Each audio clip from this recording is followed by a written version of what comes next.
Hey everybody, welcome to the class. I wanted to have it on a real-time basis, but unfortunately I couldn't do it today, so I am recording this video instead. Let's talk edge computing. Now here you are thinking that, okay, we have learned cloud computing, we are all done, we are ready to go. But there is this one more term you need to be familiar with, edge computing. Let's dive into what edge computing is all about. Okay, let me start with my slides. Let's see where it is. Slideshow here. Okay, from the beginning. Okay, so you heard of cloud computing. The fundamental question is, what the hell is edge computing? One great thing with information technology is it keeps evolving and newer technologies keep coming. So here we all thought, okay, cloud computing is a panacea. It is going to help us with everything. And then we realize it has a few disadvantages itself. So let's talk about what the disadvantages of or the drawbacks of cloud computing and how edge computing can rescue us and help us. Okay.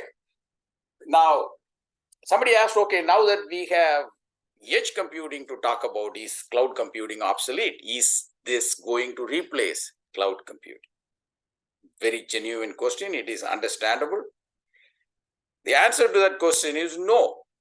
Edge computing is not going to replace cloud computing. In fact, edge computing and cloud computing work hand in hand together with each other.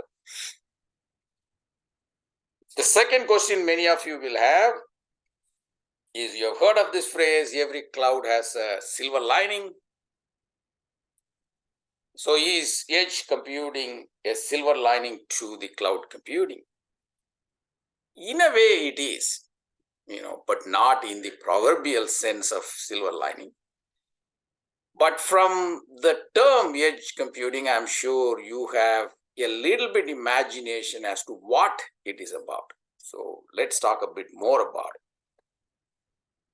Like I said, we all thought cloud computing is a solution for every problem we have in IT, and then we realized, oh, it has drawbacks. Obviously, we need to find other answers to fix whatever cloud computing cannot offer us. So that's what edge is all about. The other question you may ask is, okay, I've been in IT. Some of you may have heard of this term. Some of you may have even used edge computing. But those of you who have not come across this term are wondering, how come I have never heard of this term? Pretty genuine question, but don't worry about it. Not everybody has heard of everything in IT, so that's the reason why we are talking edge today. Then comes this important question. This is a software engineering class. Then the question is, how are edge computing and software engineering related? That's another question I'm going to address today. I'll try to explain it a little bit. Also, one more thing. Today's class is a prerequisite for the class we are going to have on Monday. Okay. So, to understand the basics is a requirement for the class on Monday. Only then you will be able to understand and appreciate what we are going to talk about. I'll come up with a case study. I'll show you what the product is, and we'll see how edge computing can be effectively used in that case study. Okay, talk about the basics. Like I was saying, in IT, everything keeps evolving. Cloud computing came into existence. Then we thought, oh, that's not sufficient. We have other requirements that cloud computing is not able to meet. So in that process, edge computing came into existence. Some of IT experts say, edge computing was always existing in one form or the other. You guys just came up with the name for it now. In a way, that is true. In the some of what edge computing accomplishes and some of what we use edge for has been accomplished in a cloud server environment in the past. So it's not merely an evolution or a recent invention or a recent adaptation of some kind of a new IT technology. Most important thing is, they say necessity is the mother of invention. So when IoT, Internet of Things, became popular in the last 4 or 5 years, or even in the, I'd say, last decade,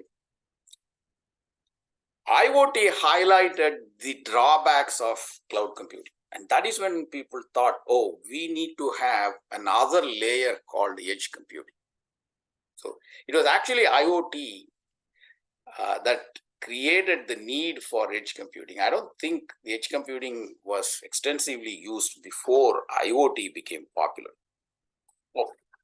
And it is viewed as, like in the previous slide I said, the periphery or the silver lining on the cloud. It is viewed as cloud plus the cloud gets extended. And that's what edge computing is. The cloud is sitting somewhere in some data center, hundreds of thousands of miles away, hundreds or thousands of miles away. And if somebody can extend that cloud computing so that it becomes more accessible, closer in proximity, then that is edge computing. Then people thought, oh, cloud has no limitations. No, cloud computing has limitations. That was highlighted by IoT. And one more thing, it is an augmentation to cloud computing. It is not a replacement, but it's an augmentation. In other words, edge computing and cloud computing work together well. They dovetail together well. And that's why it is a great addition. In too many cases, especially in IoT and the usage of devices, edge computing has become a necessity. It is not optional. In other words, certain applications may cease to work without edge computing, or may be so expensive that those applications would be impossible to operate without edge computing. In other words, without edge computing, those applications would become cost prohibitive. That is what I meant by that it's a necessity in some cases. Like I said, it is an augmentation to cloud computing, which means it requires a strong link or connection to cloud. So these are basic necessities of edge computing. Okay, let's continue with the basics. This particular definition of edge computing attracted my attention. That's why I am offering it to you here. It was created by Gartner Group.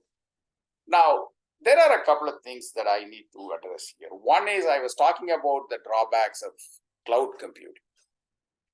Now, the cloud computing or centralized computing has at least three major drawbacks. One is called latency. Latency is the response time or the speed with which the information gets passed on to the main server, or in other words, how fast the application is. In other words, you want low latency, the delay. You want as less a delay as you can possibly accomplish. So you want low latency. Latency shouldn't be high. Please remember that you want low latency. That is one thing. Then the other thing is, if an application requires large volumes of data to be sent to the cloud or received from the cloud, then the bandwidth becomes an issue. Especially if that large volume of data is being uploaded and downloaded by hundreds of thousands of users or devices, then the bandwidth becomes a major constraint in successfully operating an application. So in the cloud computing, bandwidth is another drawback or a pain point. Couple of more things, talks about data privacy. I think I addressed this in one of the classes before in our own company. because of the constraints imposed by the banks in India, they said some of our servers need to be located in India. What they mean by that is the data belonging to the Indian customers must be residing on servers in India. So, for privacy reasons and government regulations and so on. So these are issues as far as cloud computing is concerned. And edge computing is a solution to these issues. What it does is the actual processing of the information is moved closer to the user. The users are the people who generate data, the consumers. So closer to the user, if you are able to save and retain data, it reduces latency. You may be able to solve the bandwidth issues a little bit. And you may be even able to meet data privacy concerns or the regulatory requirements of where the data needs to be stored. So edge computing helps with all these things. So this definition of edge computing looks pretty good and appropriate. So that's why I chose this definition, which was created by Gartner Group. Okay, now let's take a look at a visualization of how the edge computing would work. If you look at it here, first of all, the cloud as shown here, the data center sits on the cloud. In other words, that becomes the data store, the database, or that could be your other forms of data storage. Okay, for example, your data lake could be sitting on the cloud, or your data warehouse data could be sitting on the cloud. So it's all there on the cloud. And if you look at the bottom, you got devices, laptops, desktops, industry related devices. For example, some kind of manufacturing is going on, some kind of devices are tracking the manufacturing information. So, or, they could even be mobile devices. The cars are now internet devices. So all these devices are all at the bottom. Now the data generated by these devices, if they are in large volume, or even if they are in small volume but rapidly being created, the fundamental question at that point becomes is, do we connect so many devices at the same time to the cloud? And if high latency is a problem in that situation, what do we do? Is there a mechanism available to store the data close by where the data is generated? These devices are generating data. These devices, for example, you see a camera in there that is capturing information. Let's assume that camera is generating millions of images. And those images are analyzed or uploaded and so on and so forth. Do you send that image? And if it sends, I'm sure you heard of this thing called frames per second. Frames per second is now these HD cameras. One, the image sizes are large, and then frames per second in HD videos are high. So when you consider all those things, if one is not able to process that information fast and then send a response back, then it's as bad as not having the camera capturing all these images at all. So you got all these devices generating huge volumes of data, which needs to be processed, and some kind of response need to be sent back to these devices. So in that situation, we need another layer called edge. So in this image, you see the cloud on the top, you got these data generating devices at the bottom, and you have in between these devices called edge nodes. So I'm going to give you a little bit more information about these edge nodes. These edge nodes could be merely WANs or local area networks, which could be functioning both as storage and processors. And you can also see that these devices send this information to LAN and WAN, which are edge nodes, and these edge nodes also send informations to each other. So there are three different ways the information is conveyed. One is, if you look at the devices on the leftmost, they are directly storing the information on the cloud in the data center. The cloud they have classified under three categories: private, public, and hybrid. Then there are other devices that connect to the edge nodes. In the center, if you could see, they connect to the edge nodes, and then these edge nodes talk to each other. And then if you look at the device on the right side, which is a camera, it connects to only one edge node, which connects to the database or the cloud computing. So there are three ways to connect to the cloud.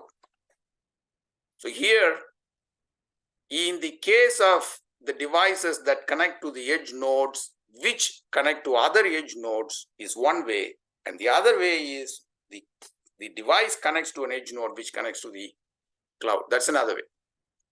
Now, you may ask, why do these edge nodes have to talk to each other?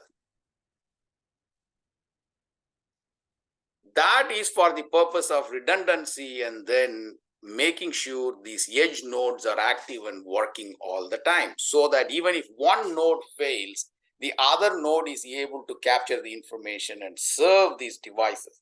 So if continuous operation is required and mandatory and critical, then one may have to have multiple edge nodes as backups, and the data may be replicated, duplicate processing may happen. All those things are likely to happen. But if that is a necessity, then that is the approach.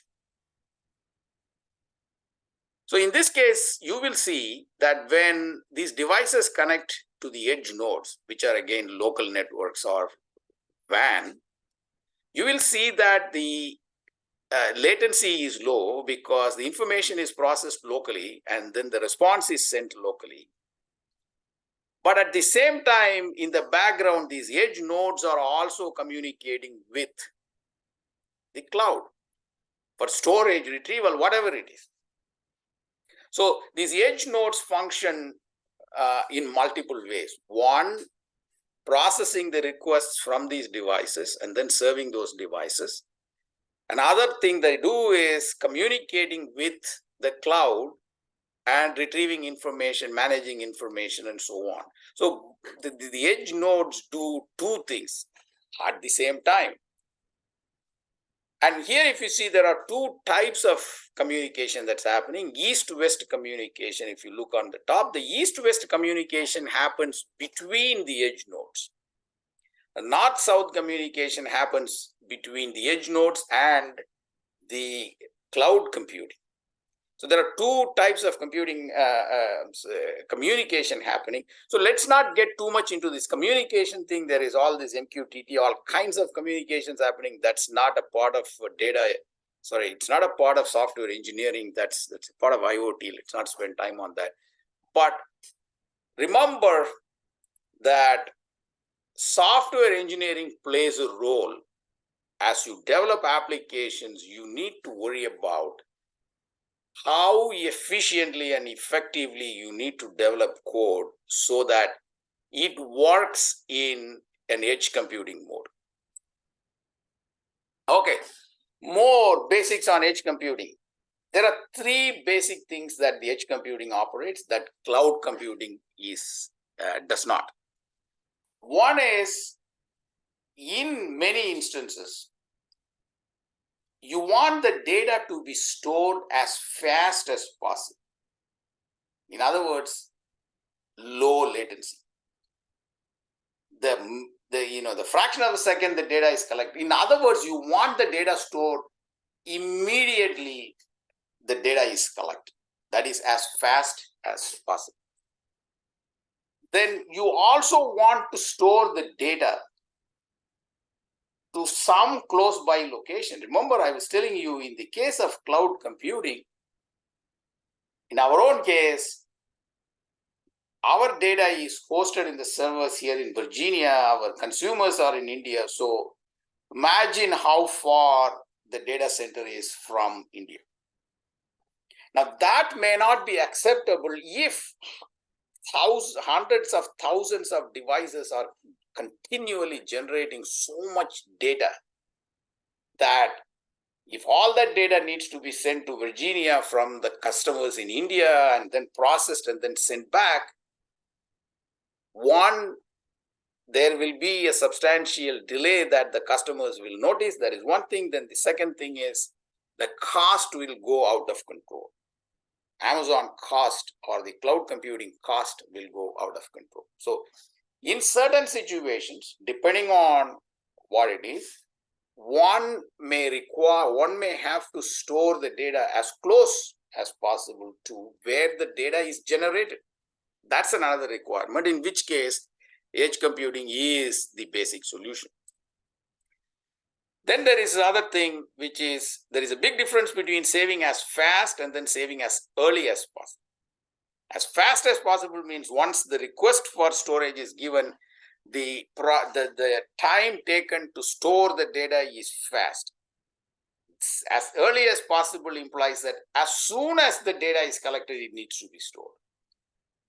So there's a difference between as early as and as fast as. So there are situations where you want the data to be stored immediately upon collecting the data. So these three facilities are offered by edge computing. These three facilities are sometimes basic requirements in certain applications. I'll give you some examples in the next class. Actually, I'll show you a case study and how software engineering needs to function in this environment to meet all these expectations. Okay, now let's take a look at this. With edge computing, if you look at edge computing and cloud computing, the distinction between these two are pretty clear. You got cloud computing there. It's all central data stores. Everything happens there. AI, cryptography, everything happens there. And you have edge computing, where you need to understand edge computing, unlike cloud, is decentralized. If you recollect the image that I showed you earlier, the major difference between cloud computing and edge computing is cloud computing is centralized and edge computing is decentralized, which means if the data store or the database in the cloud is being used by multiple people around the world in multiple devices and so on and so forth, that is a centralized database for everybody. On the contrary, if there is a local processing happening, different edges may perform different types of processing. Let's assume that there are multiple edges in multiple countries located. So they may be processing different ways in different logic and different algorithms. And that is decentralized. In other words, it is location dependent. It is dependent on so many other things. Whereas in the case of the centralized database, it is one for all. Then between this edge and the cloud, there is this thing called edge cloud. Okay. Now, this edge cloud is more like a service. For example, the edge itself is available in the cloud.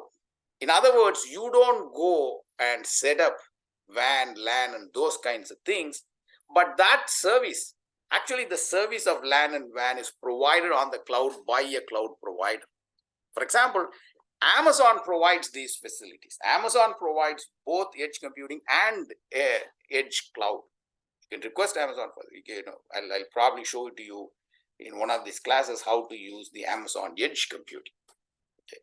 For example, I don't know if how many of you have used CDN or haven't, or even have heard of CDN, content delivery network. That's all edge computing.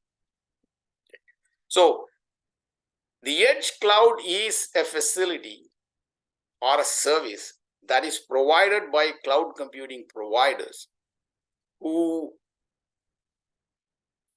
help you in coming up with and setting up edge computing fast. You don't have to establish hardware, you don't have to set up hardware, configure that, establish UPS and all those kinds of things. You don't have to do all those kind of things. The edge itself is available on the cloud, okay, as a separate layer, and it is available through Amazon. Okay, then there is another, now that with edge and cloud, then there is this other layer between the cloud and the edge, and it is called the fog layer, and sometimes they even call fog computing. What's in too many instances, fog and edge are interchangeably used. Okay, quite often this fog computing and edge computing layers are all put together, and then they are simply called edge. Okay.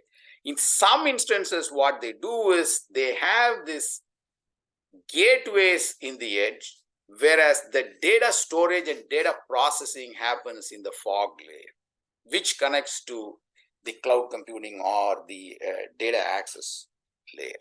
Okay.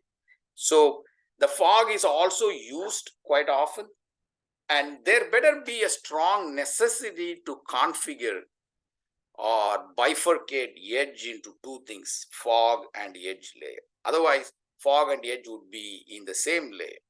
Okay. So let's see if I can come up with a case where I can show you a necessity to have both edge and fog and whether they could be combined or not. Okay. Fog computing is also used as a phrase, and especially in when there are multiple devices. I bring up this edge computing for one reason. One, edge computing is becoming more and more popular because of the requirements. Because nowadays data is collected in multiple ways, in every possible instance, in every possible situation. The data is collected. And the need to process that data comes with this data collection. The need to not just merely process the data, but send a response back immediately to these data collecting mechanisms. That is what is the reason why we are going to talk about edge computing.